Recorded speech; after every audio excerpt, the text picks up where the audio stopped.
Over a period of some 40 years, Fred Dibnah demolished 89 chimneys. His 90th at the former Park Mill in Royton near Oldham was to be his last.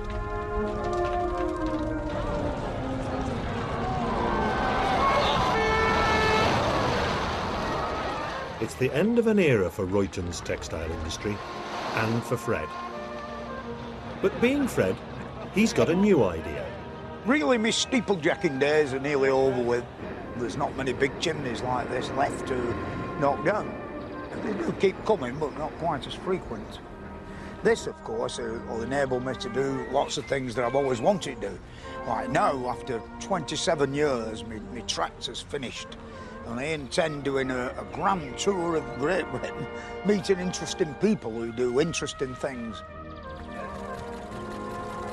This series follows Fred Dibnah on the journey he made round Britain on his traction engine. It was a journey in which he went in search of the skills and technology that had made it possible to build an engine like this in the first place. And it was to be his last, because by the time he set out, Fred knew that the cancer he'd been suffering from for nearly 3 years was incurable. This series is a record of Fred achieving his last great ambition.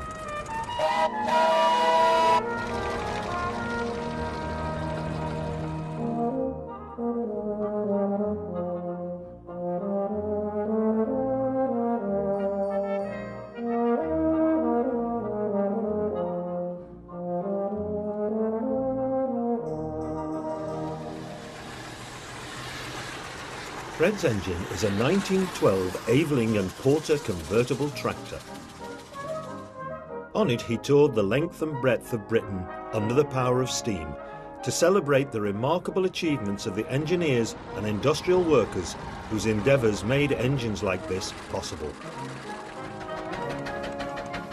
It was a journey that took him to places like ancient iron foundries and boiler works, where skills that were once very common have now all but disappeared. And to little workshops where things are still made today just as they were over 100 years ago. Getting around the country under the power of steam wasn't easy. Hurry up. What are you doing? Don't hear that, babe. No.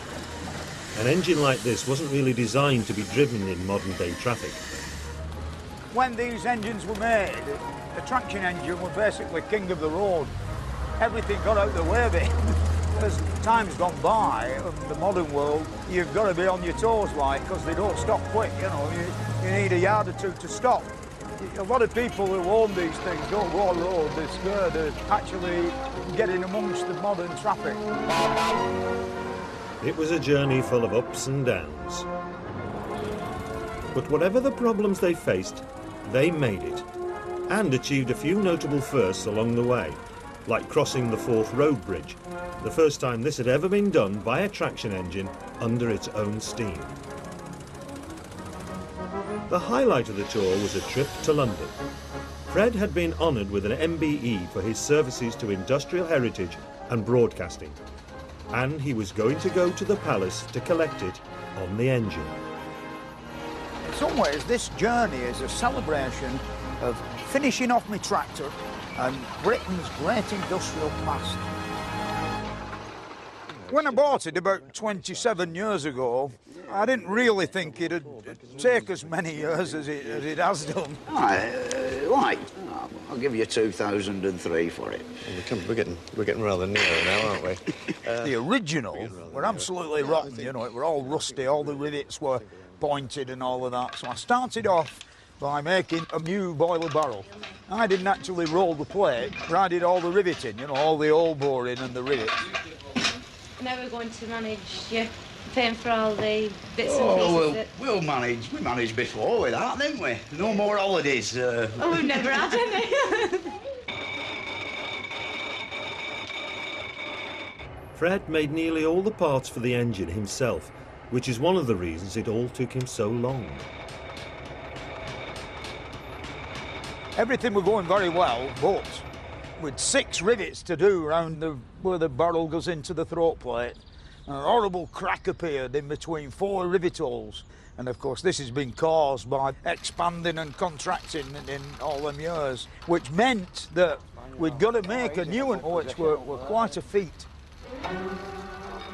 By this time, Fred had a lot of friends helping him, and once the new throat plate was made, progress was rapid.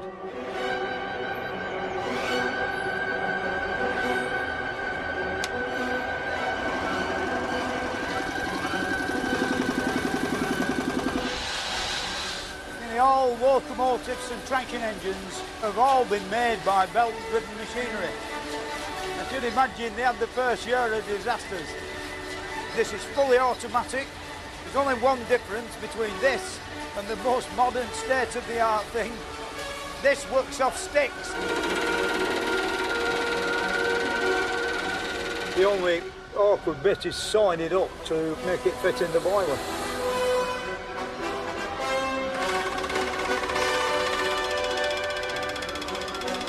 It's nice to know that you've done it all by burning sticks.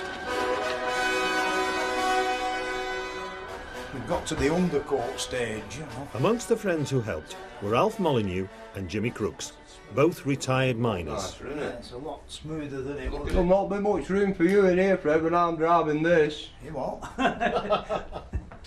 Oh, this is nice on this side. Oh, that's nice and smooth, isn't it? You know. Yeah, that's lovely, isn't it? It's nice that we're now getting to this stage. Yeah. Right. Go and put the kettle on. That's the best idea you've had all day, that. I got involved with this. We got talking about pits, and he said, oh, I'm going to pit egg here in my back garden. So I said, oh, I'd like to see that, being an ex-miner. So I came down to have a look, but I came on the day when he needed a bit of muscle power on traction engine. And then he said, can you just give us a lift with this? That were it, I was trapped. That was it then. He reckons now I'm his expert knocker. Stay knocker. What's the word for that? Hey? I'm your stay knocker now, aren't I? Oh, are you? Yeah. Extraordinary. Working on put this bloody thing down. Yeah. Will it fit on there? It will be, I've got mine too, you look. Who's made these? Me. Looks like there's more in the tray than in the cup. Well, a bit heavy for me. It's good now. And finally, after a lot more brews, it's the big day. Is the engine going to work? Whoa! So, this is it. Here we go. Handle forward. Regulator open. Nothing happened. Wait a minute.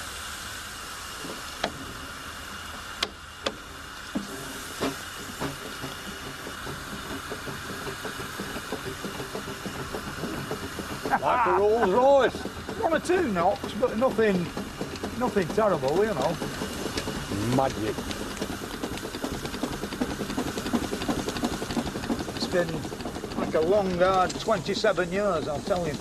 And every time there was some unforeseen disaster, you know. I mean, I'm not the only guy doing this. There's dozens of them all over England in little sheds, trying hard with very little money, you know. In my opinion, you know, instead of giving it to these men with the tight trousers who dance on stages, they should give a bit to the lads who are bending traction engines, because they're an unbelievable tourist attraction. I mean, in Dorset, there's a guy there, I don't know how many million people come every year to a traction engine rally from all over the continent and everything. If you've never been to one before, it is like a nice day out. So why had it taken so long? If I had an electric motor instead of a steam engine driving my machinery, it would have maybe a year or two less of the 20-odd years. But the other thing is as soon as you light fires in boilers, they seem to have some fatal attraction for people who just come from nowhere. And of course, you can't stop talking, can you? You've got to like talk to them. So I would say half the 27 years has been taken up with talking and not doing the job.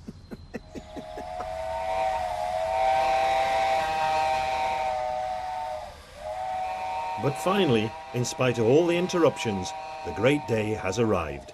The engine is ready to go out onto the road for the first time.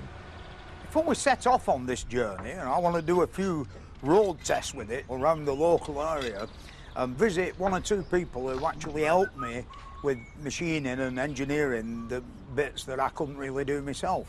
Yeah, should be good fun, I think. Come here, Cock. Yeah, this young man here with the red hair's my eldest lad, Jack. You know, he don't live here, but he likes coming here to help me and all, and he's very keen on the world of steam. He lives in Isle of Man and he's well in with railway job there, but he likes coming here and helping me with my traction engines and all my steam engines. And he's not got his flat cap on, have you? Right, come on, we'll get on with it and then we can get it out shed. Right, go on, tighten it up. An engine like this cannot be moved until it's steamed up. But even now, there's a problem. Oh, bloody stupid thing. Well, I'll tell you what, listen. Stupid. While you're getting that, where you're getting steam up on that, I'll take that pump off and I'll check it on the floor. To me, that Land Rover, I'll tell you. The thing has never ever been any good since I got it. We just had one disaster after another at very important times. Never when it don't matter. Till the day I went out in it, didn't I? And it conked out on me, miles out of town, you know, and all. And I ended up walking home.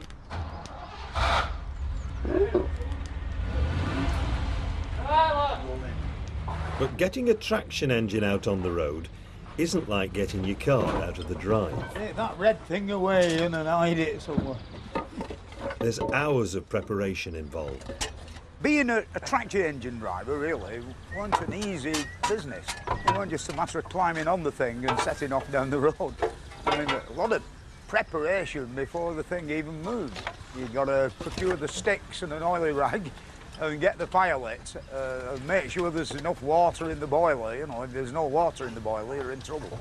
And then, of course, you proceed to go round with the oil can. There's literally dozens of oiling points. The whole procedure took a couple of hours before you actually set off. I can't think of anybody who's ever done it any quicker. And 2 hours later... Come on, swing on it, Doc. Driving a traction engine is a fairly simple thing, really. There's very important things you've got to watch, like the water level in the boiler. If you're an absolute raw recruit or a beginner, and you put in for your driving test on the traction engine, the man who comes to do the test, he's happy as long as you can get round the corner, do a 3-point turn and stop the thing. There's a lot more to it than that. I mean, they don't ask you about what would you do if the water's disappeared out the bottom of the glass, which is very important because a steam boiler is basically a bomb. This means that it's vital that it's kept full of water. Once they set off on the journey proper, this is something that is going to be a constant worry. I know. What do it? The authorities turn a blind eye nowadays to stealing water from fire hydrants. How do you know when it's full? When I get wet through. But in the olden days, it were a very serious business, and there weren't as many hydrants, and there were a lot of oyster troughs, and it were like forbidden to put your sucker pipe in an oyster trough. I don't have a look down the hole. I don't know. It's all new to me, this. I've never filled it up before. I can't see it. Somewhere down there. It's smaller than me. It's there.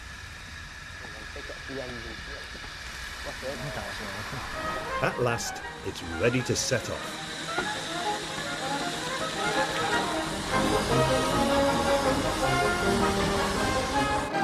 To make it go is what's called the regulator, which basically opens the steam valve that lets steam into the cylinders, or in the case of the throttle on a car, lets petrol into the carburettor. An internal combustion engine is a very feeble thing compared with the power of steam. When he was building the engine, the local scrap metal merchants provided a lot of the materials Fred needed. Today, he's looking for a bar to make a driving pin for one of the wheels. I'm nowhere to see a scrap metal dealing company who have a particularly fine set of weighing scales where we can put the engine on and weigh it to the last couple of ounces. It's very important that you know how heavy the thing is. And when we get there, you never know what you're going to find, actually. Come to have it weighed. Aye. How heavy is it? Not in kilos, wait a minute. 8 tons, Fred. 8 ton. Just over 8 ton. Just over 8 tons, isn't it? Oh, that's all right. Right. Yeah, I'll just go and see if there's a piece of 3-inch bar down the end of the yard. If there is a piece, I'll come back and show it you like I normally do, and you'll wave to me through the window, and then we'll disappear quick. All right. All right. See you later. See you in a bit. I'm at present looking for a piece of 3-inch bar to make a driving pin for the other rear wheel, but there's nothing over there that's suitable, so it's all like potluck, you know, you come in one day and you get something good, and you know, you come in for 3 weeks and there's no any good. So there's no any good today, so we're off. Where are we going? Straight on. We won't stop here a minute though. Back to follow me. Oh, footbridge. What do you want to follow then? Oh, yeah. So how's the boiler after a couple of miles driving? That's gone worse. This one stopped at the top practically, you know. Even that is, it's not as bad as it looks. Why is it that we steamed this boiler about 15 times when it was just a boiler, when it didn't leak?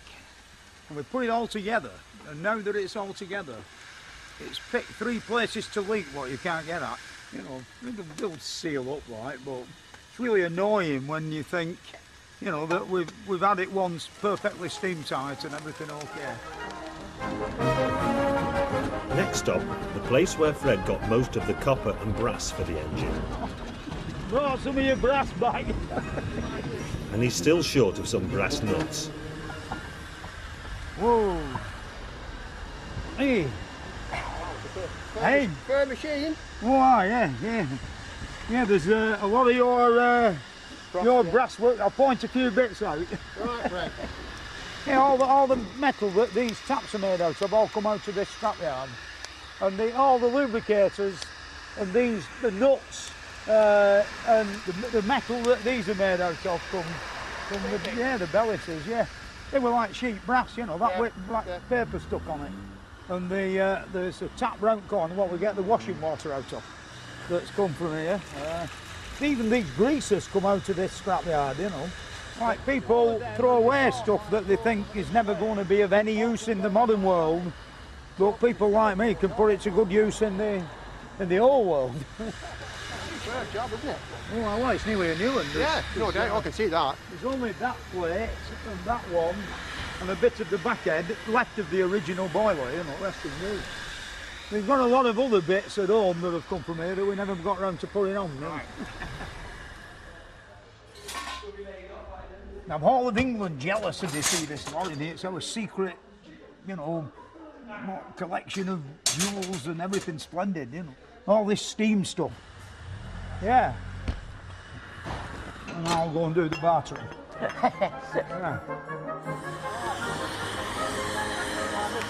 We've had a maiden voyage now, which has gone quite well, you know, I'm very pleased. You know, just 1 or 2 odds and sods that need seeing to, and then it'll be ready for the world tour, I would think.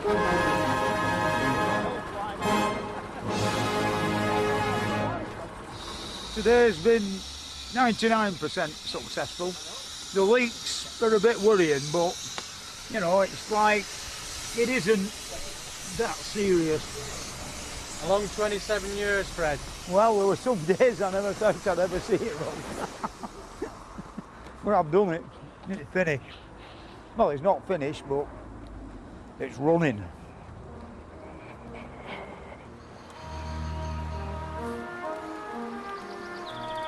Oh, birds are singing. Everything's going right for us.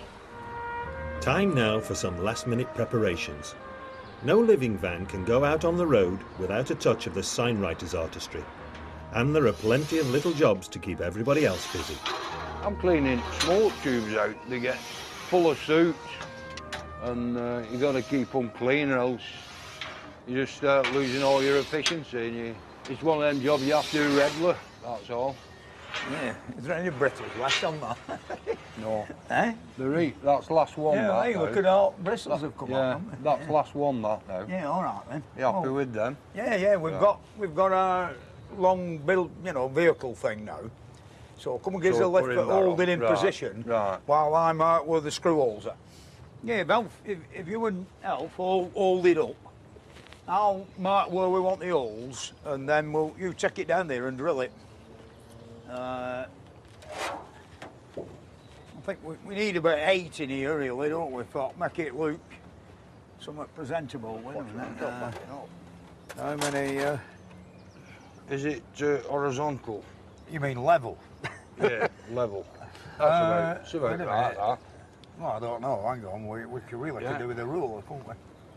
Well, you can still mark for your holes, can't you? Oh yeah. Got it there. Is that right? Is it level? With my ruler, that's level. Jim is in charge of the pencil, so right. Just hold it there and let me have a look from up there. Yeah, I think it'll do that. But there's still plenty of testing to do, and there's still a few scares for Fred. Well, we've got some steam coming from underneath the wagon on the cylinder box, which should not be. It's going to be one of two things. A crack in the cylinder block, which is disastrous, or water that's accumulated on a ledge when we hydraulic tested it. I've been frightened like this before when I was a beginner. Like all the wagging round the boiler, and you've done an hydraulic test, and then all of the steam coming out everywhere. It's all the bloody water trapped inside the wagon that's being turned into steam by the heat from the boiler. I'm going to just lift up the wagon and it's almost stopped and see where that steam's coming from. If it's coming out of a hole, we're in trouble. Now, somebody with asbestos fingers has got to shove that rag in there. It's hot. Yeah, I know, it's hot, yeah. You're bad news with them gloves on, you'll burn yourself. Shove all rag in, that's it. So, Another piece of rag. that's the best rag we've got and we're ruining it. Hey, no, that's our towel. Can't do that. And we won't dry our hands at dinner time. It's all right now, there. It's all gone. Yeah. It's a false alarm. There's no leak.